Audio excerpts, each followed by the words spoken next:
کا پھول ہے، ارے حیدر کی اس میں جان ہے، خون بطول ہے، حیدر کی اس میں جان ہے، خون بطول ہے۔ اور جس کے لیے یزید نے اتنے ظلم کیے، جس کے لیے یزید نے اتنے ظلم کیے، وہ تاج تو حسین کے قدموں کی دھول ہے، وہ تاج تو حسین کے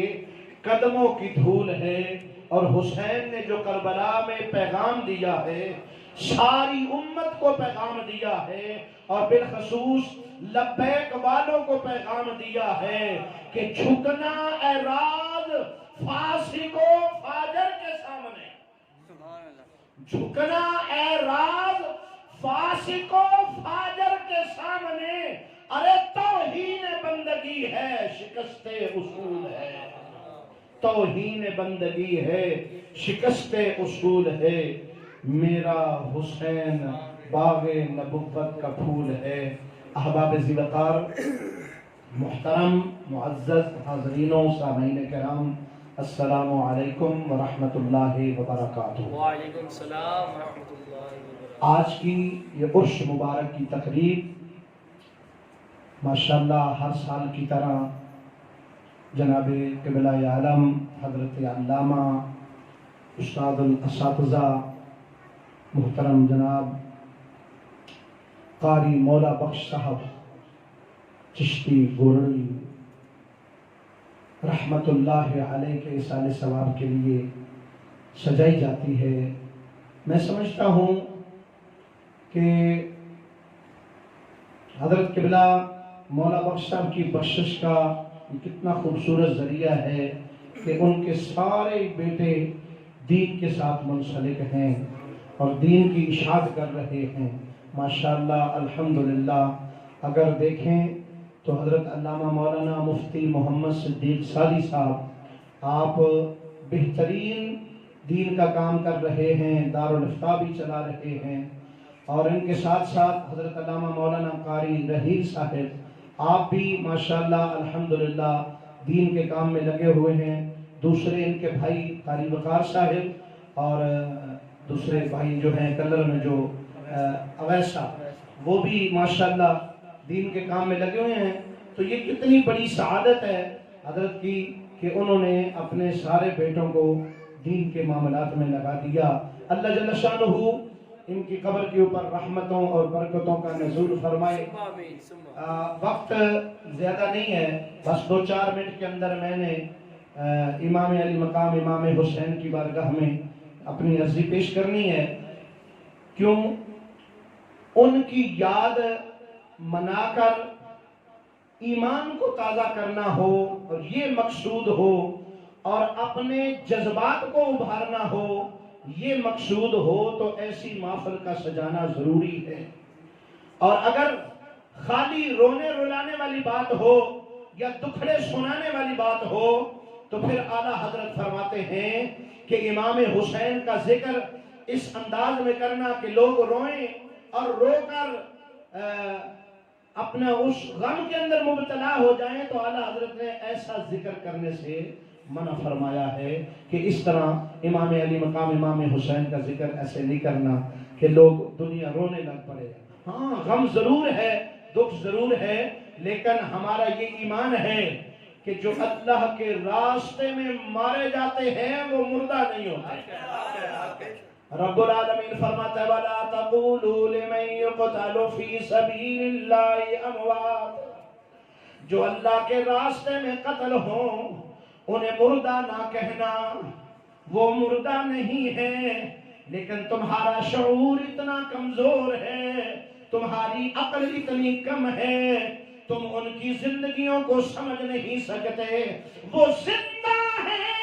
اور اپنے رب سے رزق بھی حاصل کرتے ہیں۔ رب العالمین فرماتا ہے وَلَا تَحْسَبَنَّ الَّذِينَ قُتِلُوا فِي سَبِيلِ اللَّهِ أَمْوَاتًا بَلْ أَحْيَاءٌ عِندَ رَبِّهِمْ يُرْزَقُونَ۔ اور پھر ان پیاروں کا ذکر کرنا تو حضور علیہ الصلوۃ والسلام کی توجہ حاصل کرنے کے لائق ہے، اور اس کا ذریعہ بنتی ہے کہ سرکار کی نگاہ رحمت اگر کسی نے حاصل کرنی ہو، سرکار کی توجہ اگر کسی نے حاصل کرنی ہو تو وہ ذکر حسین کو چھیڑے، اور جیسے ہی حسین کا ذکر چھیڑے گا کملی والا آج بھی گنبد خضرا سے نگاہ رحمت اس بندے کے اوپر فرمائے۔ ہمارا بھی یہی مقصد ہے، اہل سنت و جماعت ذکر حسین اس نیت سے نہیں کرتے جیسے دوسرے لوگ کیا کرتے ہیں۔ ہم تو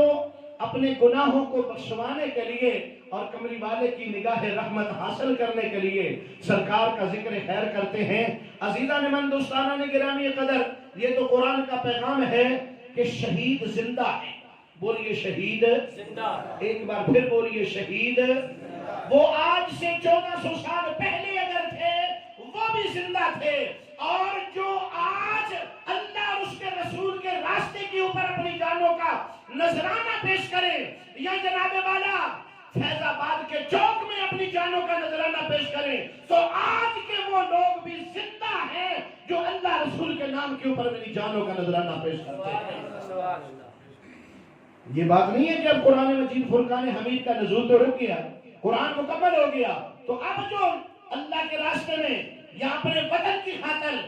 جان قربان کریں تو کیا وہ شہید زندہ نہیں ہے؟ یہ قرآن کا ازل سے لے کر ابد تک یہ پیغام ہے کہ جو بھی بندہ رب کے راستے میں اپنی جان پیش کرے گا، اللہ اس کو ایسی خوبصورت زندگی عطا فرمائے گا جو اس دنیا کی زندگی سے کئی گنا بہتر اور افضل ہوگی۔ اور پھر ان شہزادوں کے ساتھ محبت کرنا، میرے آقا علیہ الصلوۃ والسلام کی حدیث مبارکہ ہے، سرکار دو عالم صلی اللہ علیہ وسلم ارشاد فرماتے ہیں کہ اے اللہ، میں حسین سے محبت کرتا ہوں، میں حسن سے محبت کرتا ہوں، اے اللہ تو بھی ان سے محبت فرما۔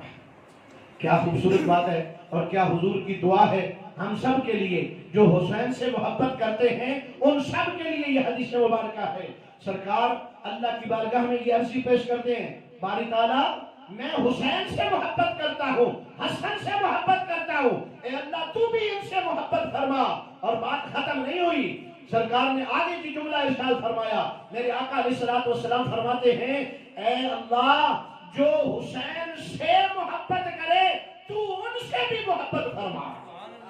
جو حسین سے محبت کرے تو ان سے بھی محبت فرما۔ تو آج جو لوگ حسین سے اس انداز میں محبت کرتے ہیں تو وہ یقیناً وہ اللہ کی بھی محبت حاصل کرتے ہیں اور کملی والے کی محبت بھی حاصل کرتے ہیں۔ اور اس مزار پر انوار کے پاس بیٹھ کر جو ہم ذکر حسین سن رہے ہیں یا کر رہے ہیں، اس کے فیوز و برکات سے یقیناً صاحب مزار جو ہیں وہ مستفید ہو رہے ہیں، اور انہیں کربلائے معلی سے خوشبوئیں میسر آ رہی ہیں، اور امام علی مقام امام حسین رضی اللہ تعالی عنہ کی وہ جو خوبصورت شہادت ہے